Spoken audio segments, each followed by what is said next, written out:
Ok, je pense qu'on va peut-être commencer puisqu'il y a pas mal de personnes déjà qui sont là. Donc, c'est bien, les micros sont fermés. Il y a juste à écouter en fait. Voilà, j'ai fait un enregistrement. On va essayer d'enregistrer et puis de Bezrat Hachem.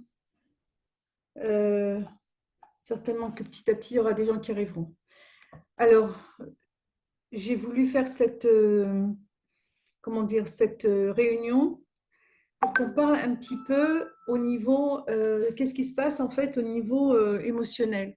Ça veut dire, ça veut dire que on est tous maintenant dans une situation où on est beaucoup bousculé et on va essayer, si on arrive à expliquer en fait pourquoi les choses, enfin, qu'est-ce qui fait que nous sommes, comment on va dire, remués ou bougés au niveau émotionnel, eh bien, c'est parce que tout simplement, on a à l'extérieur des événements qui nous apportent des informations. Ces informations, elles sont traitées par notre cerveau.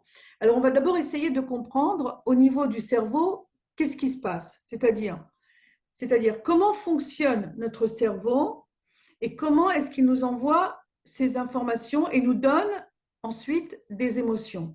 Et on va voir après ça, est-ce qu'il est possible de le contrôler? Est-ce que c'est possible de changer la chose? Et si oui, comment est-ce qu'il faudrait le faire? Alors, je ne sais pas si on aura le temps de tout faire en une soirée, et si Bezrat Hashem, on n'a pas des hasakot entre-temps, mais Bezrat Hashem, on va essayer de commencer. Alors, je vous laisserai après, si vous voulez poser aussi des questions. On va essayer d'abord de poser, en fait, on va essayer de poser les données au départ.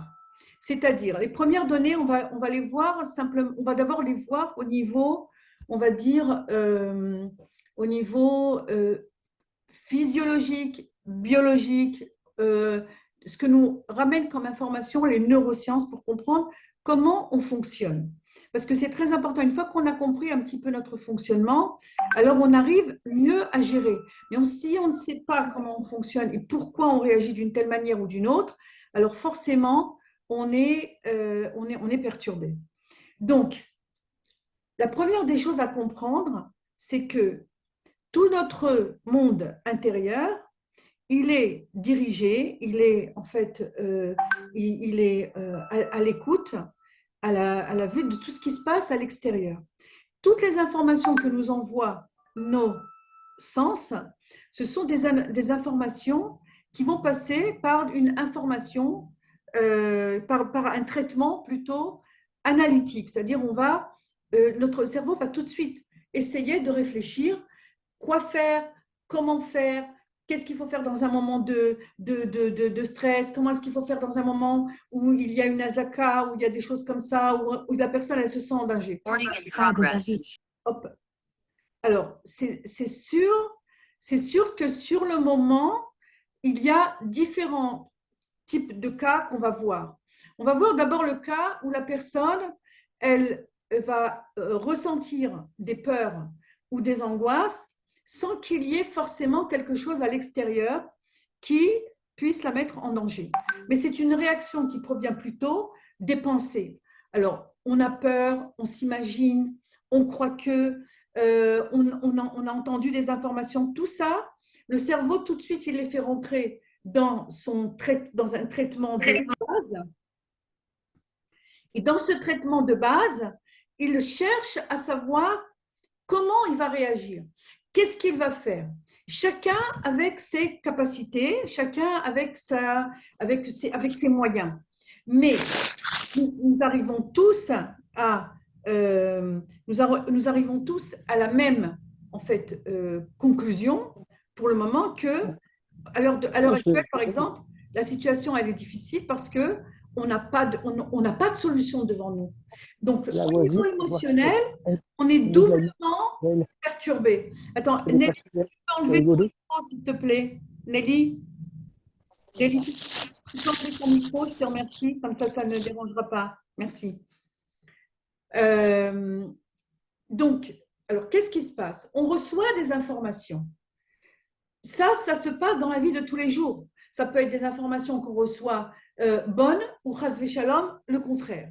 Donc, automatiquement, à chaque fois, cela crée chez nous des émotions, des réactions, et on croit que ces émotions et ces réactions, eh bien, elles sont obligatoires ou elles sont normales parce que c'est sûr qu'il y a un, comment dire, un répondant à ce qui se passe dans l'extérieur, dans la réalité. Mais la question est de savoir, est-ce que je suis obligée de ces émotions? Est-ce que je suis soumise à ces émotions? Est-ce que ces émotions, c'est moi? Est-ce que moi, je dois m'identifier à ces émotions-là? Et c'est là, en fait, que on a un petit peu de trouble. Parce qu'on se dit, oui, si je ressens ça, ça veut dire que c'est vrai, ça veut dire que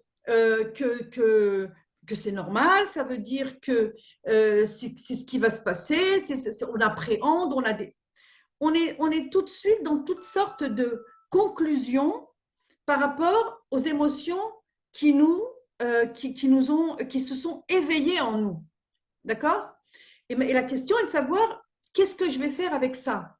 Alors, notre cerveau, lui, il est analytique, c'est-à-dire que lui, il comprend les choses dans le temps et dans l'espace. Ça veut dire quoi? Ça veut dire que lui, il réfléchit. Est-ce que j'ai le temps de faire quelque chose? Est-ce que j'ai les moyens de faire quelque chose? Qu'est-ce que je peux faire? Où est-ce que je peux me tourner? À qui je vais pouvoir parler? Avec qui je vais pouvoir traiter le problème, etc., etc., ou faire quelque chose. Quand il n'a pas de réponse à ces questions-là, il rentre dans un stress. Parce que le cerveau, lui, ce qu'il cherche, c'est toujours des solutions. Ah, il y a un problème. Ah, il y a une parole qui a été dite et qui m'a dérangé. Alors, automatiquement, je vais réagir par rapport à ça. Donc, le cerveau, lui, il se dit, tant qu'il a une réponse et qu'il gère et qu'il a un contrôle, alors il se sent plus ou moins dans une forme de sécurité. Pourquoi? Parce que j'ai le contrôle, parce que je sais qu'est-ce que je dois faire, parce que j'ai compris, j'ai des idées, j'ai des solutions. Là où on a une difficulté, là où on ne sait plus quoi faire, c'est quand on arrive à un niveau où il n'y a pas de solution, où on ne sait plus quoi faire, où on n'a pas les moyens, où on n'a pas les capacités. Quand on arrive à cet état-là, boum, ça déclenche.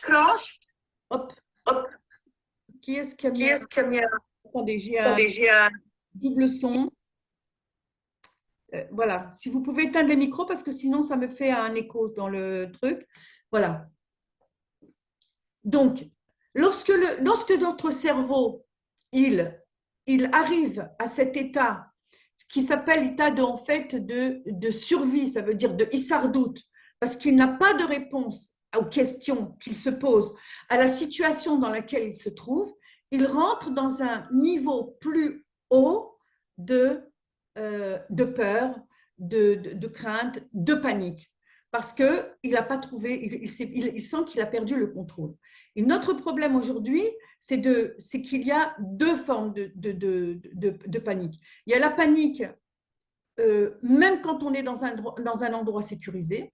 Ça veut dire que même si on était maintenant dans une situation où dans le pays tout va bien et que les gens ils circulent et qu'il n'y a pas de comment dire de stress particulier, il y a des gens qui peuvent tout d'un coup avoir des attaques de panique. Pourquoi ça leur arrive? Pourquoi tout d'un coup les gens ils ont une atkafat harada, comme on dit, ce qu'on appelle etkef harada. Pourquoi il y a un etkef harada? Eh bien parce que la personne elle est arrivée à une conclusion, que ce soit on va dire conscient ou inconscient, qu'il n'y a plus de contrôle. Donc le corps il commence à rentrer dans une peur et à perdre le contrôle au niveau émotionnel. Donc nous, ce qu'on veut, c'est que comme nous sommes maintenant aujourd'hui tous confrontés à une situation où on ne sait pas vers où on va, on ne sait pas combien il va y avoir comme ça de choses qui vont nous perturber au niveau émotionnel. Donc ce qu'on a besoin de faire, c'est que maintenant, tant qu'on n'essaie pas de se rattacher à quelque chose qui va être plus grand que nous, on va rester dans une forme d'analyse qui va être complètement ce qu'on appelle horizontale.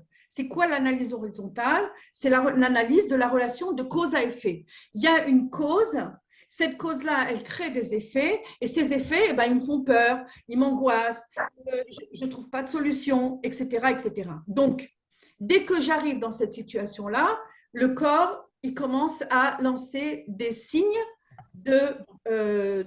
comment dire, de panique ou des signes voilà, de peur, etc., etc. Donc, qu'est-ce qu'on a besoin de changer? On a besoin de changer quelque chose dans notre conscience.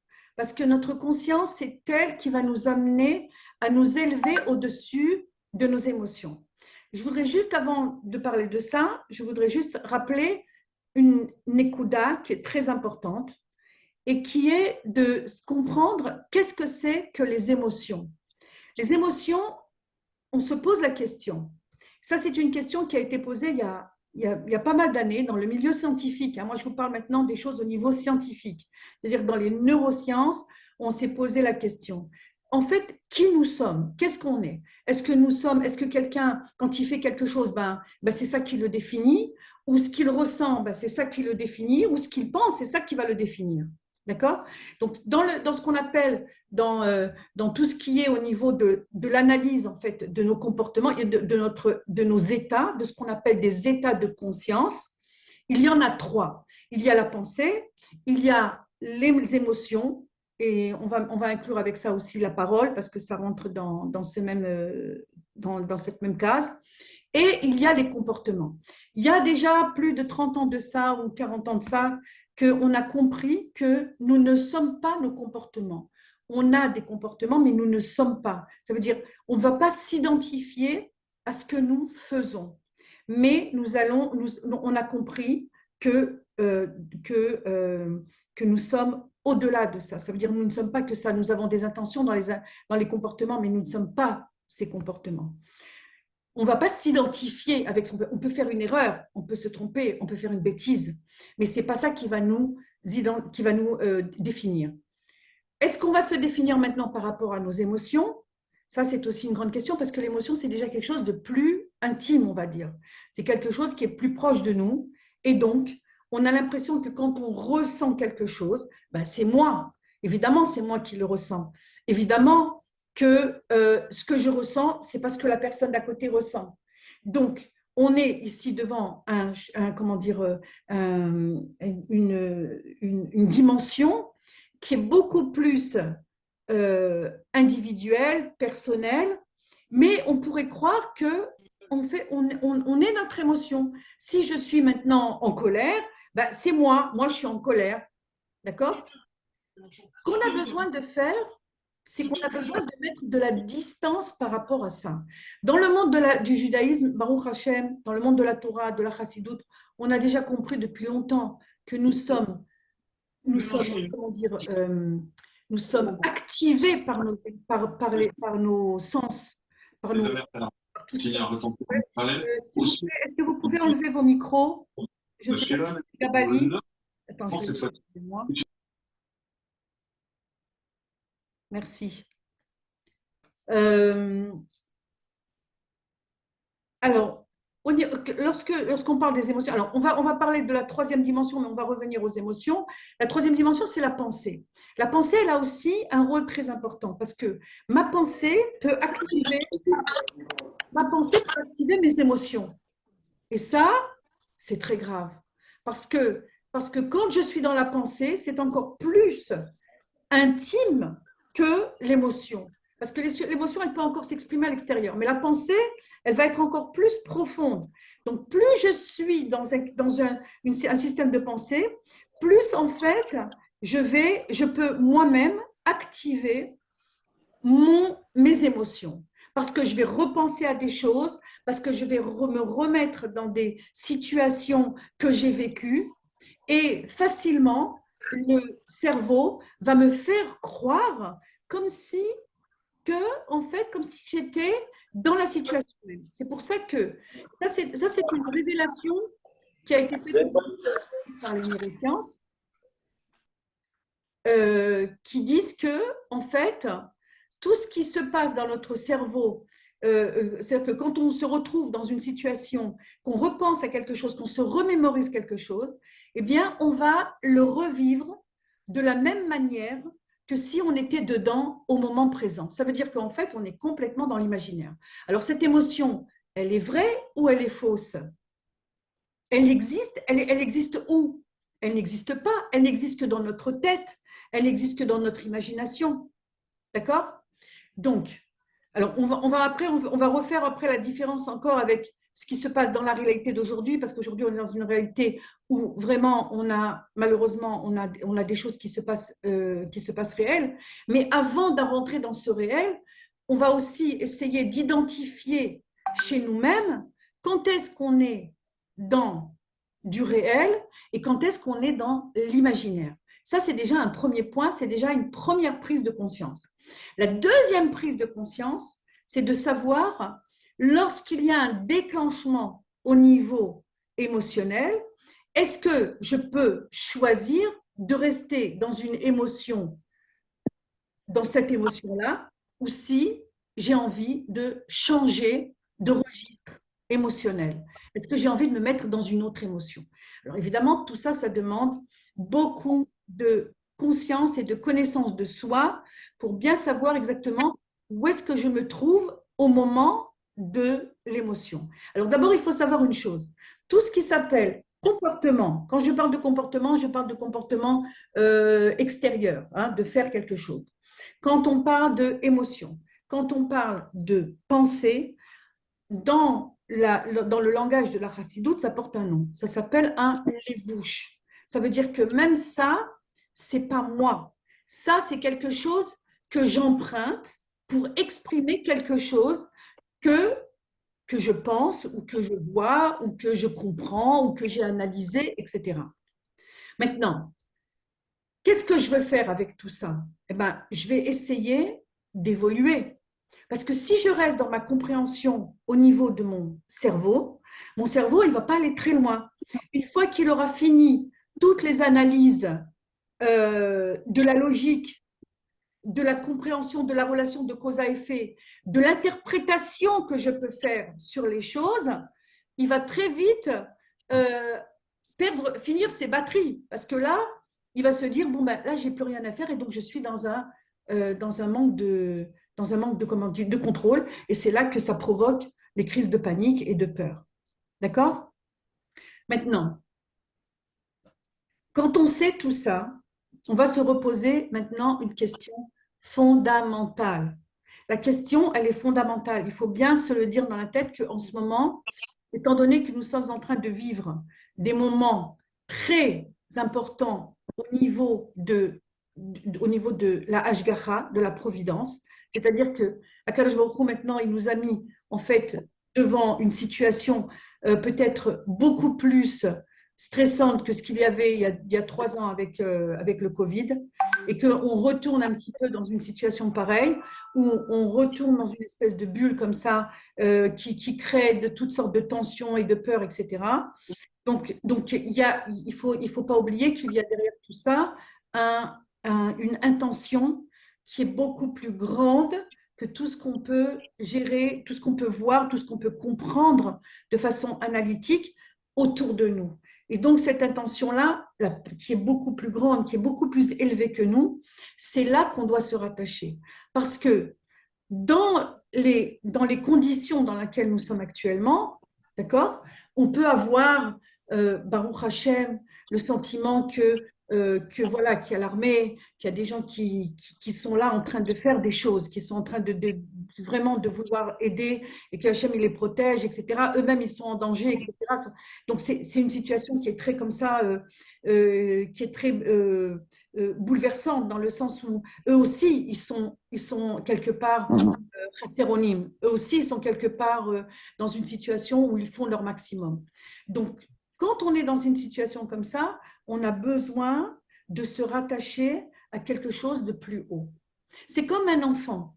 Un enfant, lui, même s'il ne sait pas, parce qu'il n'a pas, comment dire, les capacités, il n'a pas les moyens pour résoudre des problèmes qui se présentent à lui, mais il sait qu'il a ses parents.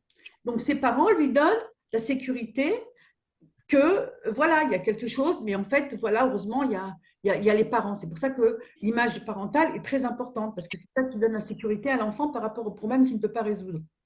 Mais nous-mêmes, en tant que parents, et ça, l'enfant, il doit le savoir aussi, c'est que nous-mêmes, en tant que parents, en tant qu'adultes, on a besoin aussi de se référer à quelque chose qui est plus grand que nous. Si on ne se réfère pas à quelque chose qui est plus grand que nous, on va rester dans ce qu'on appelle la petitesse d'esprit. La petitesse d'esprit, ça veut dire que je vais regarder tout à travers ma manière de voir les choses, ma manière de comprendre, ma manière de comment moi j'imagine que les choses elles peuvent se passer. Euh, et je vais me créer des films en fait, et je vais vivre dans des films. Ça peut être des films qui sont positifs, ça peut être des films qui sont négatifs.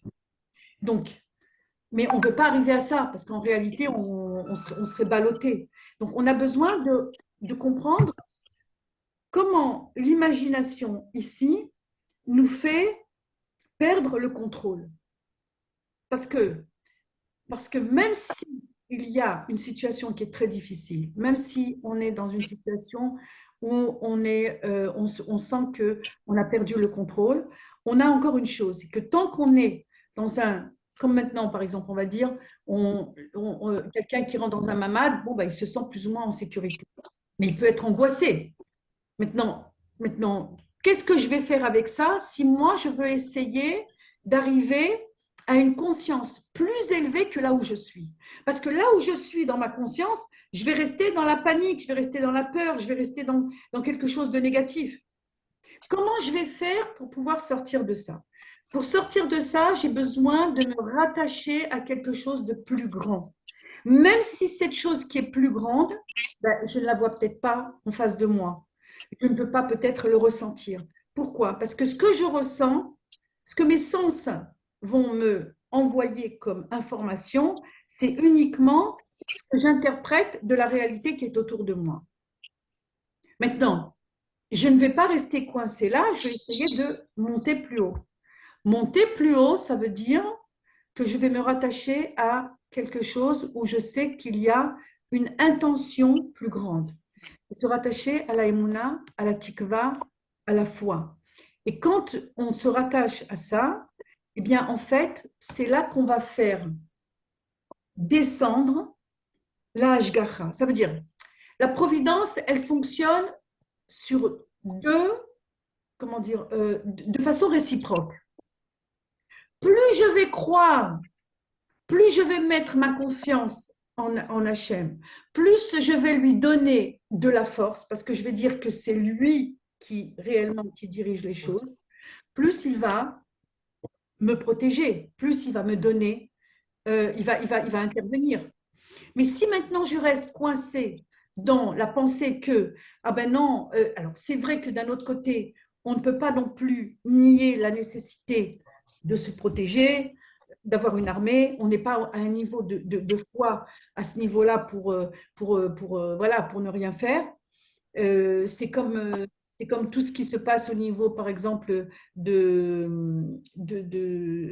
si quelqu'un, Rasvé Shalom, est malade, bon, ben, même s'il a la foi, même s'il veut se dire que c'est tout Minashamaï, mais qu'Akadosh Baruch Hu va l'aider, etc., il est obligé de faire une ishtadlout et de prendre les médicaments. On n'est pas à ce niveau-là. Mais maintenant, c'est comme si on était un petit peu poussé maintenant. Akadosh Baruch Hu, il nous pousse un petit peu là maintenant. Allez, essaye de monter un petit peu plus que là où tu as l'habitude. Ça veut dire, c'est comme un enfant que tu veux aider. Tu lui dis, bon, alors, tu arrives à monter deux, trois marches, tu arrives à faire quelques pas. Maintenant, tu vas les faire un peu tout seul, ou tu vas marcher un peu plus longtemps, un peu plus loin, ou tu vas monter, tu vas grimper plus d'escaliers. Mais tout ça, ça doit se faire, à dragas. C'est-à-dire, ça va se faire d'une façon euh, étape par étape. Aujourd'hui, c'est comme si on nous disait, bon, allez, maintenant, il n'y a plus tellement le temps, il n'y a plus tellement de temps, faut se dépêcher. Mais je ne peux pas me dépêcher si je n'ai pas fait un switch dans ma conscience. Parce que c'est ma conscience qui va m'aider à vouloir sortir des limites de ma petitesse. OK? Ça veut dire que pour sortir, alors, comment est-ce que je vais faire? Qu'est-ce que je peux me dire dans ma tête pour sortir justement de de la petitesse, des peurs, des angoisses. Tout d'un coup, il n'y a rien, mais je suis quand même angoissée parce que je me dis que peut-être il va y avoir, que qu'est-ce qui se passe là-bas. En réalité, comme on le sait, toutes ces pensées-là n'amènent à rien. Elles ne donnent aucune réponse et elles n'aident en rien, ni personne, ni moi-même. Donc, je dois maintenant aller chercher profondément en moi-même qu'est-ce que je veux réellement. Qu'est-ce que je veux? Je veux rester dans cette panique parce que je me dis, bah écoute, c'est normal que je panique parce que la situation elle est difficile. Mais est-ce que c'est normal? C'est pas normal. Je n'ai pas besoin de paniquer. Je n'ai pas besoin de me dire que c'est comme ça que je dois réagir pour sentir voilà, que je fais partie de la situation. Ben, pas du tout. Pas du tout. Au contraire. Au contraire. Je veux maintenant essayer de changer en fait cette réaction qui vient parce que mon système de pensée et mon cerveau, il est dans une analyse logique de relation de cause à effet. D'accord? Alors, je peux des fois de temps en temps me dire, bon, ok, je sais, il y a Hachem et tout ça, il nous protège, alors on va faire des télim, on va prier. Évidemment qu'il faut le faire. Mais je ne vais pas le faire. Le problème, c'est que je voudrais le faire d'un endroit profond, d'une motivation profonde, qui va venir de quelque part où là-bas, je ne suis pas je ne suis pas poussée seulement que par des émotions négatives, mais aussi par quelque chose de positif qui est en fait ma émouna, parce que je sais que c'est Hachem qui dirige les choses. Maintenant, pour arriver à cette conscience, il faut d'abord que j'accepte l'idée que mes émotions, je peux les gérer. Que mes émotions, elles ne me manipulent pas, moi. Je ne veux pas être manipulée par mes émotions. Mes émotions, c'est pas moi, c'est une réaction à une vision des choses de l'extérieur. Mais ce n'est pas encore moi réellement. Moi réellement, c'est beaucoup plus profond que ça. C'est beaucoup plus, comment dire, c'est au-delà de ce qu'on appelle le Nefesh Abami. Alors, on va rentrer juste dans cette notion un petit peu que peut-être tout le monde connaît, mais c'est pas grave, on va le comment dire, le revoir ici. C'est que tant que nous sommes dans le fonctionnement de notre cerveau qui résonne de façon binaire et logique, on est dans le Nefesh Abami. On est dans le Nefesh Abami, c'est-à-dire qu'on est dans la petitesse d'esprit, ce qu'on appelle dans un langage de Chassidut, Mochin de Katnut. On est dans la petitesse parce que c'est là qu'on se trouve. C'est de cette manière-là qu'on réagit. Maintenant, de temps en temps, on a un éveil au niveau de la Neshama, parce qu'on a un Chelek Elokam Imaal qui, lui, est complètement détaché de tout ça, complètement détaché de tout ce qui se passe dans le monde matériel, et qui voit les choses avec un regard beaucoup plus profond, beaucoup plus, on va dire, beaucoup plus de Emouna, beaucoup plus grand, beaucoup plus large, puisque la Emouna, elle nous fait rentrer dans un monde où on sort des contingences matérielles. D'accord? Maintenant, ce Nefesh Eloki, il est très profond en nous. Il ne s'exprime pas tout le temps. Quand est-ce qu'il s'exprime? Ben, quand on lui donne place dans la prière. Quand on lui donne place, quand on veut prier, parler avec Akadosh Baruch Hu, quand on fait une bracha, par exemple, quand on fait des télim, n'importe quoi. Quand on fait une mitzvah aussi. C'est là que le Nefesh Eloki, il va pouvoir intervenir pour nous utiliser et faire la volonté d'Hachem. Mais ce Nefesh Eloki-là, je dois lui donner de plus en plus de la place. Comment je vais lui donner de la place? Il faut que je diminue mon ego.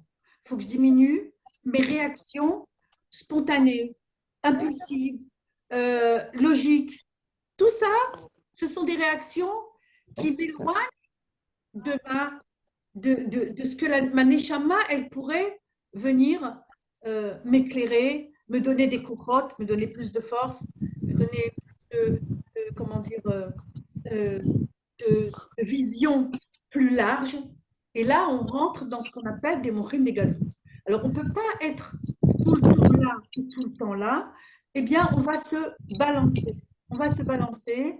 Des fois, on va être là, des fois, on va être là. C'est normal. On n'a pas besoin de paniquer parce que tout d'un coup, on a peur ou tout d'un coup, on est mal à l'aise dans une situation. C'est tout à fait normal. Mais là où je dois utiliser ma conscience et mon libre arbitre, c'est de me dire, attends, ok, c'est-à-dire, alors ça m'a dérangé, ça m'a fait peur, ça me met en stress, ça m'angoisse. Mais est-ce que je veux rester là-bas? Est-ce que j'ai envie de continuer à m'asserrer quelque part dans cette émotion? Pour ça, il faut que j'éveille ma conscience, la conscience de ma conscience qui s'appelle mon libre arbitre. Ça veut dire et qui va me dire, attends, est-ce que j'ai le choix là maintenant? Et en réalité, je dois, oui, me dire que j'ai le choix. Il faut que j'en sois convaincue. Parce que malheureusement, on est tellement habitué à macérer dans des émotions négatives qu'on croit on trouve même, chasvé shalom, mais ça peut arriver, qu'on trouve même de bonnes raisons d'y rester. On peut trouver même de l'avantage à y rester. On peut même trouver un certain plaisir d'y rester. Ce que je vous dis, je ne vous le dis pas comme ça, hein, je vous le dis après 25 ans de travail dans le Nefesh. Ça veut dire que c'est une conscience qui était. Alors aujourd'hui, c'est vrai que bah, par le fait qu'on est un peu boosté là maintenant à cause de la situation, eh bien, on doit se dire oui, bon, bah, alors attends, non, maintenant, ça ne me sert plus du tout, de rester dans des émotions négatives, dans des émotions de stress, de peur, de colère, d'angoisse, etc. Ça ne me sert pas. Et ça ne sert pas à mon entourage et ça sert à personne. Donc, comment je vais faire pour essayer de m'en sortir? C'est d'abord de faire un choix dans ma tête et de me dire, d'être convaincue que là-bas, je ne veux pas y rester. Là-bas, je veux sortir de cette réaction.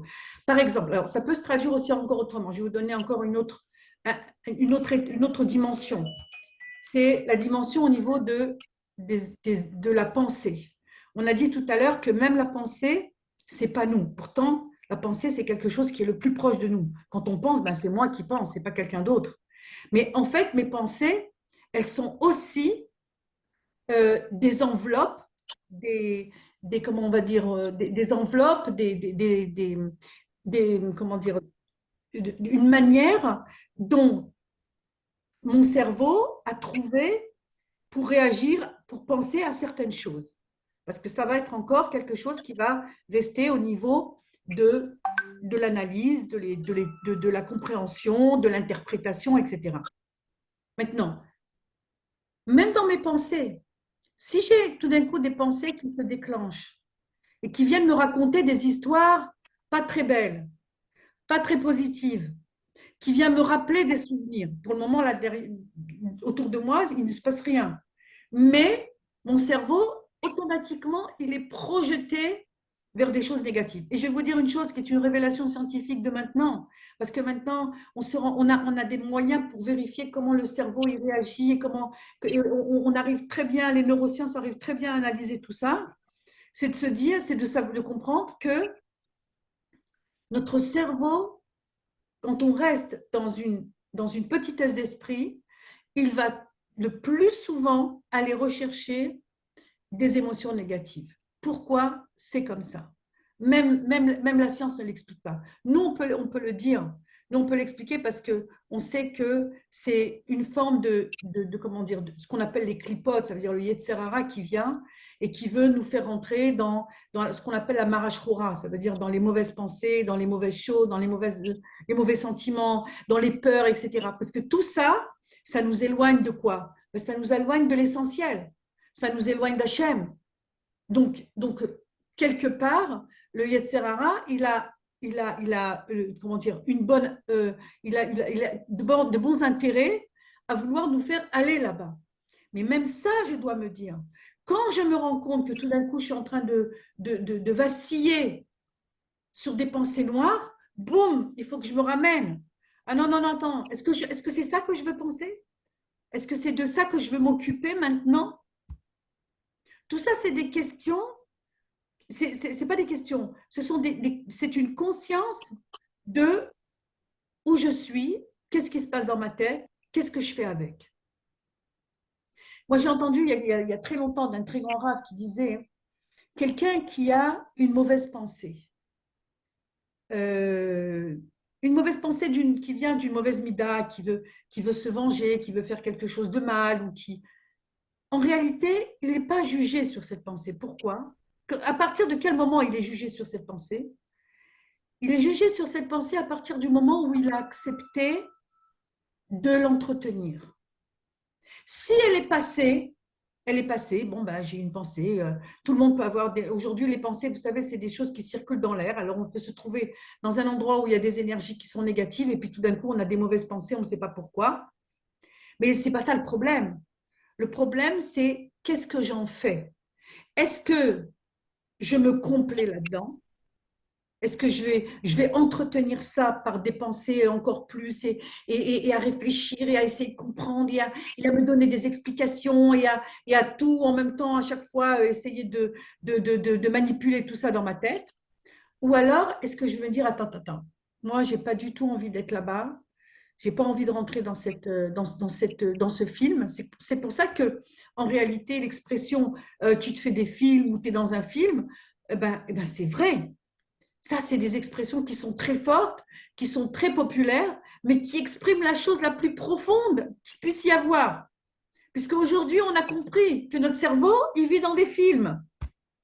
Alors, c'est difficile à dire parce que tu te dis, ben non, quand même, je vois bien ce qui se passe, je comprends, etc., etc. Mais c'est faux. On est tous dans des films. Et maintenant, Akadosh Baruch Hu, il nous dit, tu arrêtes les films. Tu vas arrêter les films, tu vas te mettre maintenant dans une autre dimension. Mais pour arrêter les films, il faut que j'aille dans une autre dimension, il faut que j'aille quelque part ailleurs. Alors, dans quoi je vais aller? Ben, je vais aller dans la lune. Je vais aller dans le, dans, euh, moi, j'essaierai de donner l'enregistrement. J'ai enregistré le cours et j'essaierai de le donner, Bezrat Hashem. J'espère que je vais pouvoir le garder. Vous comprenez ce que je veux dire? Ça veut dire que maintenant, je dois monter de dimension. Et cette dimension, je ne peux l'obtenir que par, euh, que par conscience. Maintenant, si je suis dans la conscience maintenant que, Bezrat Hashem, on est dans la Géoula. Mais vous savez qu'on est dans la Géoula Bémet. Alors maintenant, tu vas me dire, oui, mais attention, avec tout ce qui se passe maintenant à l'extérieur, je ne vois pas du tout la Géoula. Ce n'est pas ce qui se passe à l'extérieur qui va définir où est-ce que je suis. Parce que ce que je vais vivre, ça va aussi dépendre de là où je me trouve dans ma conscience. Donc, dans ma conscience, c'est pour ça que quand on dit, par exemple, qu'il faut penser Enon Milvado, il y en a qui disent, bon, ok, c'est une ségoula. C'est une ségoula. Oui, c'est une ségoula, bien sûr que c'est une ségoula. De penser Enon Milvado, il n'y a pas autre que lui. Mais qu'est-ce que ça veut dire? Si je n'ai pas changé ma conscience, alors je vais être dans quelque chose encore de fabriqué. Je ne veux pas être dans du fabriqué. Je ne veux pas être dans quelque chose de factice ou de quelque chose de, on va dire, de temporaire. Et puis après, bon, ben, on retourne à la réalité. Hein. C'est comme quand on est sorti du corona. Bon, ben, alors quand est-ce qu'on va retourner à refaire nos petites popotes et nos courses et nos machins et retourner dans une. Mais c'est justement pas là qu'il faut qu'on retourne. Il faut qu'on retourne dans quelque chose de plus grand. Parce que sinon, ça ne sert à rien. Une épreuve, elle est là en fait pour nous aider à nous élever dans la conscience. Mais si c'est pour retomber après dans ce qu'on était avant, c'est pas possible. Alors maintenant, il y a des choses qui se passent qui vont nous empêcher de retourner là où on était. Par exemple, quand il y a eu après le corona, je pense qu'il y en a beaucoup qui ont changé au niveau de leur conscience et qui ont évolué, qui ont compris où est-ce qu'on se trouve. Parce que qu'est-ce qui est très difficile? Ce qui est très difficile, c'est de comprendre la réalité la réalité dans laquelle on se trouve. Et la réalité dans laquelle on se trouve, c'est celle que Chazal nous ont donnée. C'est-à-dire que Chazal nous ont donné des explications sur la réalité dans laquelle on se trouve et on doit marcher avec cet esprit-là. On doit marcher avec cette conscience-là. Parce que la conscience qu'on nous propose de l'extérieur, ça ne va ne faire que nous rentrer dans des paniques, parce que biologiquement parlant, notre corps, il va réagir en fonction de ce qu'il comprend, lui, de l'extérieur. Maintenant, qu'est-ce que je veux faire? Je vais essayer de m'élever. Quand je vais m'élever, je vais aussi élever mon corps. Je vais aussi élever mon esprit. Je vais essayer aussi élever ma conscience. Je vais aussi élever mon nefesh. Le nefesh, il doit s'élever. Ça veut dire quoi que le nefesh, il s'élève? Ça veut dire que je ne vais plus penser dans la petitesse d'esprit. Je ne vais plus penser d'une façon limitée. Ma pensée, elle est limitée par la dimension matérielle, par la dimension intellectuelle que je peux avoir. Même si j'ai un grand IQ ou que j'ai un petit IQ, c'est la même chose. Ça veut dire que c'est là que je vais me trouver par rapport à ma compréhension. Mais tant que je suis là, je ne vais pas pouvoir avancer. Donc, quand je vais essayer de me dire, OK, alors voilà, on a une ségoula, on a quelque chose qui est formidable, c'est de se dire, Bémet, que Enon Milvado, il n'y a pas autre qu'Hachem. Mais non, c'est comme, je vais vous donner ça maintenant par un machal que disent Hachem, que disent les Chazal. C'est la raison pour laquelle on fait Shema Israël en mettant la main sur les yeux. Vous savez pourquoi on se cache les yeux, pourquoi on se bouge pas les oreilles, pourquoi on doit simplement mettre la main sur les yeux, pourquoi on ne peut pas regarder quand on dit Shema Israël. On ne peut pas regarder parce qu'il y a une contradiction entre ce que je vois et ce que je dis. Qu'est-ce que je suis en train de dire maintenant? Shema Israël, Hashem Elokeinu, Hashem Echad. Hashem Echad? Hashem, il n'est pas du tout Echad maintenant. Dans mon analyse, de mon effet Shabbat, il n'est pas du tout Echad. Il y a des choses qui se passent qui ne sont pas bien, ce n'est pas la volonté d'Hachem. Il n'est pas Echad parce que je ne vois pas que c'est lui qui intervient dans les choses comme ça. Donc, qu'est-ce qu'ils nous ont dit, Chazal? Ils nous ont dit, ben, quand tu fais Shema Israël, tu te caches les yeux parce que ça, tu ne peux pas voir. Parce que c'est quelque chose qu'on verra que les Hati de la Vos, ça veut dire on le verra que dans les temps futurs. Dans les temps futurs, oui, Hachem Echad. C'est-à-dire que tout ce que tu vas voir, tu vas être dans le même monde qu'on est aujourd'hui, mais tu vas voir que c'est Hachem partout. Alors, c'est une autre dimension. Alors maintenant, on n'est pas dans cette dimension-là. Mais on va en avoir conscience, parce que c'est ma conscience qui va m'aider à arriver à ça. Comment est-ce qu'on va arriver au Lamaba? Comment est-ce qu'on va arriver au Lamaba? On va arriver au Lamaba parce qu'en fait, on va être connecté dans ce monde-ci à quelque chose de plus haut. Sinon, on ne va pas y arriver. Sinon, on va, comme dit Srazal, ben, quand le Mashiach il viendra, chacun il va être là où se trouve sa conscience. Si ta conscience, elle est dans la, comment dire, dans la croyance, dans la foi que Hachem, c'est lui qui fait, c'est lui qui est là, même si je ne comprends pas. Et c'est pour ça que là, on te demande de ne pas aller selon ta compréhension intellectuelle. Alors, c'est très difficile parce qu'on est dans une société où si tu ne comprends pas, tu es un imbécile. Ou si tu n'essayes pas de comprendre, ou si tu as perdu comment dire, tu as perdu comment dire l'analyse et tu sais pas analyser les choses, tu sais pas comprendre, tu sais pas voir, alors tu vaux rien. Et Akadosh Baruch Hu, il nous dit justement, moi c'est ça que je veux, c'est que vous comprenez rien. Parce que quand vous n'allez pas comprendre, vous allez avoir confiance en moi, vous allez mettre votre confiance en moi. Parce que tant que on croit qu'on a compris, c'est l'ego qui parle, et tant que l'ego il parle, il ne peut pas laisser place à Akadosh Baruch Hu. Maintenant, qu'est-ce qu'il veut Hachem? Il veut qu'on lui donne une place, qu'on lui dise oui, c'est toi Hachem. Mais plus on va être d'individus, parce que ça c'est des choses qui ne peuvent pas se passer à un niveau collectif. Au niveau collectif, ça s'est passé une fois dans l'histoire. Une fois dans l'histoire, au niveau collectif, il y a eu que tout le monde a vu que Hachem est Echad, au moment de Matan Torah. Mais de Matan Torah jusqu'à la révélation du Mashiach et Kriyat HaMetim, on va tous être à un niveau de travail de conscience individuelle. Parce qu'au niveau du klal, on l'a déjà. Il existe déjà à un niveau supérieur. Mais quand le prat, ça veut dire quand les individus vont eux-mêmes élever leur conscience, c'est ça qui va faire que le clan, il va se réunir. C'est là qui va faire que le peuple, il va être uni. On ne peut pas être uni uniquement que euh, par des comportements ou par quelque chose de physique.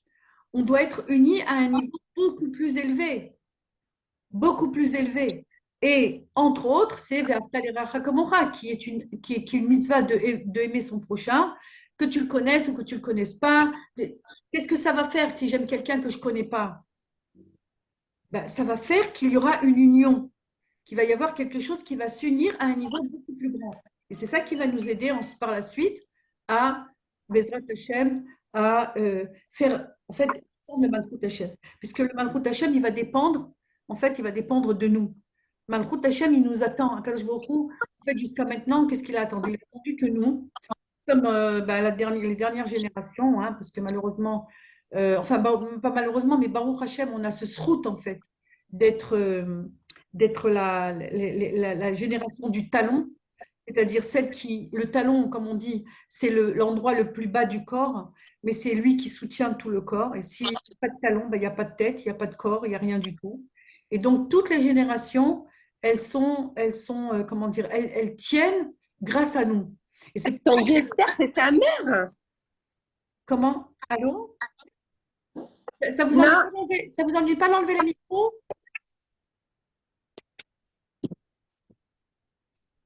Merci.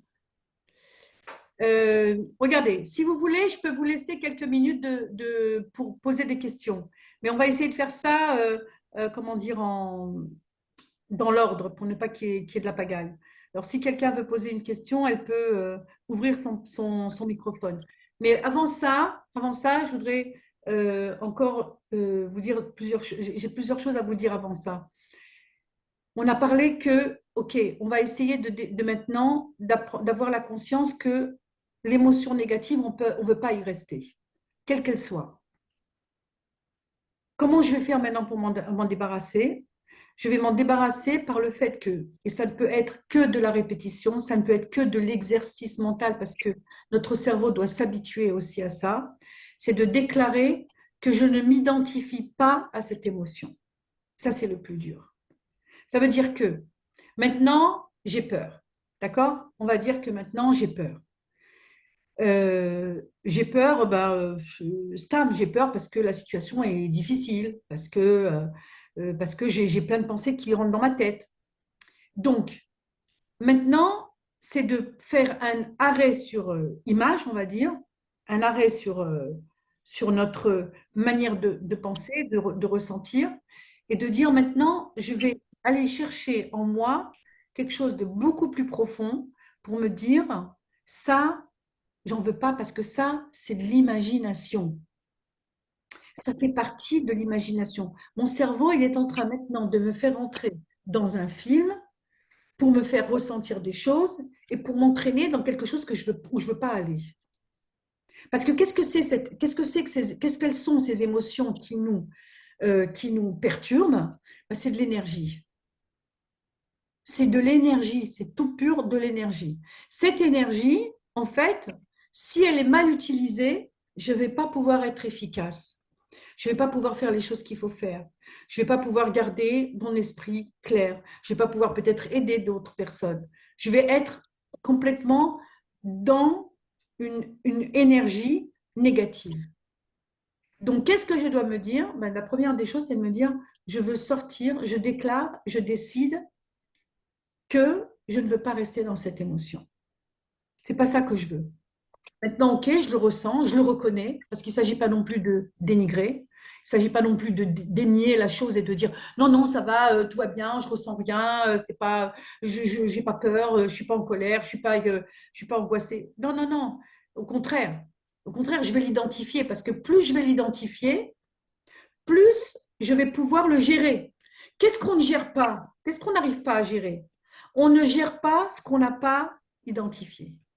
On ne peut pas gérer. Les gens qui croient, qui sont complètement qui sont, enfin, ce qu'on appelle l'inhibation, être inhibé. Quelqu'un qui est inhibé, c'est quelqu'un qui, en fait, n'a pas d'émotion extérieure et qui croit qu'il les gère. Mais c'est faux. Parce que qu'est-ce qui va se passer à un moment donné? C'est que les émotions, elles vont être plus fortes que ma capacité de les, euh, de les refouler. Et c'est pour ça que les gens rentrent en panique aussi.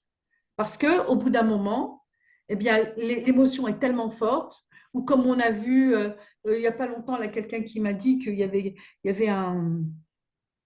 avait un, comment dire, un journaliste qui s'est évanoui, je ne sais pas, pendant une émission. Et qu'est-ce qui s'est passé en fait? Ça veut dire ce qui se passe, c'est que la personne, elle essaye de contenir des émotions, elle ne les reconnaît pas, elle ne sait pas qu'est-ce qui lui arrive, et donc le cerveau, il déconnecte. Il dit non, ça y est, c'est fini, tu peux plus gérer. Il s'évanouit. Parce que la réalité qu'il est en train de vivre, elle n'est pas connectée à lui. Donc, au départ, c'est de reconnaître l'émotion, mais après, c'est de ne pas y rester. Au contraire, après, c'est de dire, OK, maintenant j'ai peur, mais je sais que que tout ça, ça vient en fait d'une amplification au niveau de mon imagination.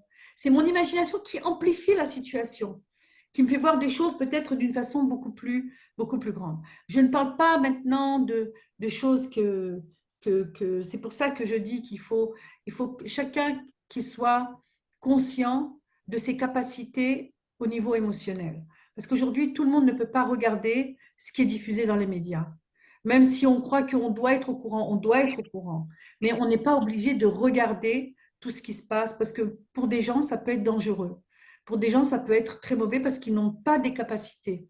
Si je n'ai pas la capacité de regarder quelque chose et de savoir comment je vais gérer mes émotions après, ça va être très difficile. Donc, il vaut mieux pas y aller. C'est-à-dire que maintenant, les gens vont dire, oui, mais alors, il faut quand même savoir. Oui, il faut savoir. Je ne dis pas qu'il ne faut pas savoir et qu'il ne faut pas être au courant. Mais il y a une différence entre être au courant et aller chercher voir des choses, parce que vous savez que l'image est beaucoup plus forte au niveau sensoriel que l'ouïe. L'image, elle a beaucoup plus d'impact sur notre cerveau que quelque chose qu'on pourrait entendre. On peut entendre une information, quelque chose, et que ça pourrait, effectivement, ça peut faire de la peine, ça peut blesser, ça peut faire beaucoup de choses, mais la vue de quelque chose, ça a un impact beaucoup plus grand. Alors, alors soyez vigilants. Sachez qu'est-ce que vous pouvez supporter, qu'est-ce que vous ne pouvez pas supporter. Je ne parle pas des enfants qu'il faut absolument pas qu'ils regardent parce que de toute façon, ils n'ont pas les kélim, ils n'ont pas les moyens pour savoir comment gérer une chose pareille. Donc, c'est évident qu'il faut éviter de faire circuler toutes ces choses-là et de les laisser regarder. Mais même pour des adultes, il faut aussi savoir comment gérer et ne pas avoir honte de se dire ah ouais mais moi je peux pas je veux pas etc. Non, il faut être franc avec soi-même et se dire ça je peux pas c'est tout à fait légitime. Mais une fois que je suis tombée dans l'information, dans quelque chose qui me dérange, alors là c'est à moi de prendre maintenant conscience et de me dire qu'est-ce que je fais avec. Alors, qu'est-ce que je fais avec? Ben, je décide de ne pas m'identifier à ces émotions et de les considérer comme nues et non avenues. Ça veut dire que je fais un bitoul, je fais une annulation de l'émotion. Ça ne veut pas dire qu'elle va tout de suite partir, elle va être encore là. Pourquoi? Parce que mon cerveau, pour le moment, il est attaché à ça. Il est attaché à cette mémoire. C'est ma mémoire qui me fait retourner à chaque fois sur quelque chose que j'ai vu et que je ne voudrais pas revoir. Donc, qu'est-ce que je vais faire? Le fait que je fais une annulation, que je m'habitue à me dire non, c'est pas ça. Mon cerveau, c'est comme un petit animal qui qu'il faut dresser. Non, non, tu vas pas là-bas. Je t'ai dit de pas aller là-bas. Je t'ai dit que c'est pas ça que je voulais que tu fasses. Je t'ai dit que c'est pas ça que tu veux que je veux que tu penses. Alors maintenant, tu reviens. Et je reviens. Maintenant, il faut que je lui donne un, comment dire, un pendant de ça. Ça veut dire il faut que je fasse une balance. Oui, ben alors où tu vas alors? Alors qu'est-ce que tu veux? Alors à quoi tu veux penser? Ben moi, je pensais qu'à la Emouna. Je pensais que Hachem, il sait ce qu'il fait. Moi, je ne sais pas, je ne comprends rien. Je me mets je me mets dans l'annulation de moi-même et je me dis, écoute, moi, je ne comprends pas, je ne sais pas, mais je sais que lui, il sait et lui, il fait. Et voilà, et c'est lui qui dirige le monde. Nous, on n'a qu'une toute petite vision, toute petite un kick de tout petit de ce qui se passe dans la réalité. Mais vraiment, si on n'est pas convaincu de ça, on a des problèmes. Si on n'est pas convaincu de ça, on se fait des problèmes, on se cherche des films dans la tête. Donc, le fait que moi, déjà, j'annule mon ego de savoir que j'ai compris ou que je sais qu'est-ce qu'il faut faire, je l'annule, bah, automatiquement, je vais laisser plus de place à quelque chose de plus grand qui va arriver. C'est ça qu'Hachem, il attend de nous. Il attend qu'on soit dans cet éveil de la conscience à se dire, Hachem, Einon Milvado, mais pas parce que je vais le répéter pour dire quelque chose qu'on m'a dit, mais pour le dire parce que vraiment je le pense. OK? Alors, Esther, oui, Esther, oui, merci beaucoup. C'était un cours magistral. Bémet Toda Rabba. Et non, c'est très, très important parce que je voulais te dire, je voulais te demander de me répéter. Tu as dit, on ne gère pas les émotions qu'on ne reconnaît pas. N'est-ce pas? C'est ce que tu as dit. oui, D'accord. Donc, moi, tu m'as appris à reconnaître mes émotions et je te remercie beaucoup. La deuxième chose, c'est que tu as dit tout à l'heure que Razal, il a dit qu'on a tous des idées, mais que on n'est pas jugé sur l'idée qui ne fait que passer. C'est exact. ça que tu as dit? Oui, oui. Ça veut C'est dire, c'est- c'est extraordinaire, là, ce que tu nous as dit. Je ne sais pas si tu me l'as déjà dit ou pas, mais peut-être je l'ai pas entendu, je l'ai pas compris. Mais quand j'ai entendu ça maintenant, je sais pas, c'était pour moi quelque chose de tout à fait nouveau. Une révélation. Et Toda Laël et Toda Rabba.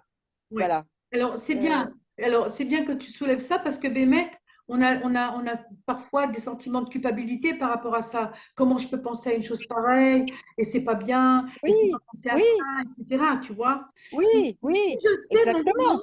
voilà, maintenant, si je sais que, OK, c'est un passage, c'est quelque chose qui est en train qui est maintenant, qui est venu à moi, mais Magnifique, maintenant, je vais magnifique, décider. Qu'est-ce que je magnifique.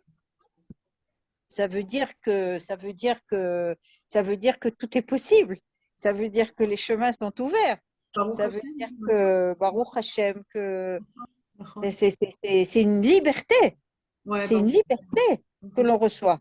Nachon, nachon, nachon. Il faut être, Baruch et plus on est conscient, parce que tout ça, c'est de l'exercice, hein. Sachez une chose, c'est que tout ça, c'est que de l'exercice. Plus je vais m'exercer à reconnaître mes émotions, à ne pas m'identifier à eux, à me recadrer quand je pars dans des pensées qui me perturbent, qui me dérangent, que je ne sais pas d'où ça me vient ce truc-là, que tout d'un coup je pense à des choses comme ça. Tout ça, c'est pas grave. C'est pas grave du tout. C'est légitime même. Parce qu'on est des êtres humains et c'est pour ça qu'on est dans ce monde voilà, de matériel. Mais qu'est-ce que j'en fais maintenant? Qu'est-ce que je vais C'est en ça, faire? Alors maintenant, je c'est me dis, ça. attends, attends, je me recadre. Je me recadre. C'est à moi de me recadrer. C'est ma conscience qui va me recadrer. Alors, tu Mais veux. Minos Shamaïm, Comment? grâce à ce que tu m'as enseigné, je l'ai mis en place pour le travail. Hmm. Et aujourd'hui, ça sert à tout. Ça sert pour le travail, pour la famille, pour les enfants, pour tout. C'est le même système. Baruch Hashem. Mais simplement, ce que tu m'as appris, c'est qu'il fallait faire après la respiration. Oui, alors ça, on en reparlera peut-être une autre fois parce que j'aurais bien qu'on refasse un autre rendez-vous parce qu'il y a beaucoup de choses à dire. Il est déjà un peu tard. Oui. Il Moi, y a encore beaucoup de je choses. peux quitter maintenant? Comment? Je peux quitter maintenant? Oui, on va quitter. C'est peut-être des questions. J'aurais laissé peut-être des personnes si elles veulent poser des questions. Et j'aimerais surtout qu'on fasse un rendez-vous. On prévoit un rendez-vous. Moi, j'aimerais qu'on le fasse Motsei Shabbat, si ça vous convient. Shabbat, aujourd'hui, il sort beaucoup plus tôt. Il sort à 7 heures.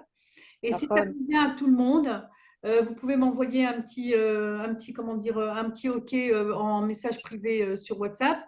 qu'on le fasse Motzei Shabbat à 9 heures, vers 9 heures comme À ça. 9 heures, c'est pas un peu tard? Non, parce que c'est Motzei Shabbat. Moi, je sais pas, Motzei Shabbat, c'est une soirée qui est très longue. Et puis, on sera peut-être après un Shabbat, J'entends là, mais peut-être je un sais pas petit peu, pourquoi on ça a va baissé dire, le son. on ne sait pas qu'est-ce qui va se passer jusque-là. Et puis, peut-être que vous aurez des choses à dire. Mais Là, il est au maximum, le son. j'aimerais d'abord que vous me Oui, mais donniez. je sais pas comment tu as fait. Tu as appuyé sur un truc et ça. Ça vous ennuie pas de couper un microphone? Là, je ne sais pas qui c'est qui parle. De connecter le son. Moi, j'aurais une question à poser. Oui, allez-y. Nelly? Oui, merci et désolé pour tout à l'heure, hein. Non, non, c'est pas grave. Je voulais vous demander, je n'ai pas trop compris la notion du schéma Israël. Ah, vous n'avez pas compris la notion du schéma Israël. Alors, quand on dit que Hachem, il est Echad, ça veut dire que quand on dit que Hachem, il est Echad, ça veut dire qu'on reconnaît que c'est lui qui intervient dans chaque chose et qui se trouve dans chaque chose qu'il y a dans le monde, que ce soit végétal, Ah, végétal, animal, tout. Tout, c'est Hachem. Il est Echad. Parce que avant, alors on va essayer d'amener ici une notion qui est peut-être un peu compliquée, mais c'est la notion de Bereshit. Là, on est en plein dans la semaine de Bereshit, c'est extraordinaire parce que, bon, je sais pas, j'avais fait un cours, je sais pas si vous l'avez écouté, que j'avais envoyé sur les groupes, sur la notion de Bereshit. Bereshit, ça veut dire que on retourne, Bereshit, ça veut dire qu'au départ, tout est un. D'accord? Il n'y a que Hachem dans le monde. Il n'y a que Akash Baruch Hu. Et que lorsque Hachem a créé le monde, il a donné place à la matière, au monde qui vont en fait se concrétiser dans la matière et qui descendent donc de l'infini. Maintenant, pour le moment, nous, notre vision, puisque nous avons le Nefesh Abahami, il nous fait voir les choses distinctes d'Hachem. Oui, il y a Hachem, mais il y a aussi ça. Tant qu'on n'a pas pris conscience que tout est un, c'est pour ça que, par exemple, à Yom Kippour, où on est complètement détaché de la matière, alors on va tout le temps dire Hachem ou Elohim, Hachem ou Elohim, Hachem ou Elohim. Ça veut dire quoi Hachem ou Elohim? Ça veut dire que là, on déclare que Hachem, il est Echad, qu'il n'y a pas de différence entre le nom d'Hachem qui est le nom qui n'est pas encore le nom de l'infini, parce que Akadosh Baruch Hu, il est infini. Même Hachem, c'est une représentation à notre niveau. Mais Hachem ou Elohim, c'est lui qui est Elohim, c'est-à-dire Elohim, c'est la manifestation d'Akadosh Baruch Hu dans ce monde. Ça veut dire qu'on va l'unifier. Maintenant, quand on dit Hachem Echad, on déclare quelque chose qu'on ne voit pas pour le moment. On peut avoir la foi que c'est comme ça. On peut peut-être essayer un tout petit peu de comprendre que oui, Hachem ou Elohim, mais est-ce qu'on le voit réellement? Non, pas encore. Est-ce que j'ai répondu, Nelly, à votre question? Oui, très bien, je cerne mieux. C'est Mais un peu quand plus même, clair? oui, c'est un peu plus clair, mais quand même, C'est encore c'est difficile difficile pour moi. on Ouais, c'est essaiera difficile. peut-être d'en reparler de différentes manières. J'aimerais savoir s'il y a peut-être qu'on en reparlera, on verra ça aussi, Motzei Shabbat. Mais c'est parce que c'est lié, en fait, parce que c'est très lié. Pourquoi j'ai évoqué ça? Parce qu'en fait, c'est vrai que c'est très lié à notre, comment dire, aujourd'hui, à notre prise de conscience que Hachem, c'est lui qui dirige le monde. Alors même ça, on le sait que c'est lui, mais pour le moment, c'est pas encore très clair. D'accord? Ben, ça dépend pour qui, quoi. Oui, Je veux dire, c'est vrai que même, beaucoup de gens ne comprennent pas, mais bon, oui. quand on a cette notion, qu'on l'a bien acquise et qu'on l'a bien intégrée, il n'y a aucun problème, quoi. Alors, c'est vrai et c'est vrai et c'est pas vrai, dans le sens où, de toutes les manières, ceux qui sont arrivés au niveau les plus hauts pour ça, ben c'est les Avot, c'est les Imaot, c'est Moshe Rabbeinu. On est très loin d'eux. Alors, nous, on a des petites notions, on a des petites compréhensions, peut-être des petites consciences de ça, mais on ne peut pas dire qu'on est arrivé au maximum, quoi. Est-ce qu'il y a d'autres C'est questions, sûr que est-ce qu'il y a d'autres questions par rapport à ce qu'on a dit, ou est-ce que on se retrouve Motzei Shabbat, vous me donnerez peut-être un petit peu de vos, comment dire, un feedback sur ce que vous avez peut-être pu expérimenter sur vous. On essaiera d'aller peut-être un petit peu plus loin aussi dans les exercices. Et, mais en tout cas, vous pouvez me donner, comment dire, un petit feedback Motzei Shabbat, et on verra si on peut aller plus loin. Essayez d'expérimenter ça parce que vraiment, c'est ça qui va nous aider à nous élever et à voir en fait les cavotes, les espérer, parce que en fait toute notre élévation, elle va créer ce qu'on appelle un cave. Un cave, c'est une ligne qui va monter, qui monte vers Hachem. Ça veut dire, c'est ça le kivouï. Essayez de toujours d'être dans l'espoir. Alors, Bezrat Hashem, qu'Hachem il donne des cochotes à tout le monde et que Hachem va protéger tout le Ham Israël. Et celles qui veulent l'enregistrement, vous pouvez me le demander. J'espère que ça va bien se faire là sur mon, comment dire, sur mon appareil. En tout cas, un bon Shabbat à tout le monde, une bonne soirée et que des Bessorot Tovot. Si vous avez des questions, vous pouvez me les envoyer sur WhatsApp et on essaiera d'y répondre dans la réunion de Motzei Shabbat. Alors, je vous donne rendez-vous à Motzei Shabbat, Bezrat Hashem, à 9 heures. Bonne soirée à tout le monde. ok, Au revoir. merci à vous. Merci. Merci. Kol tov. Au revoir.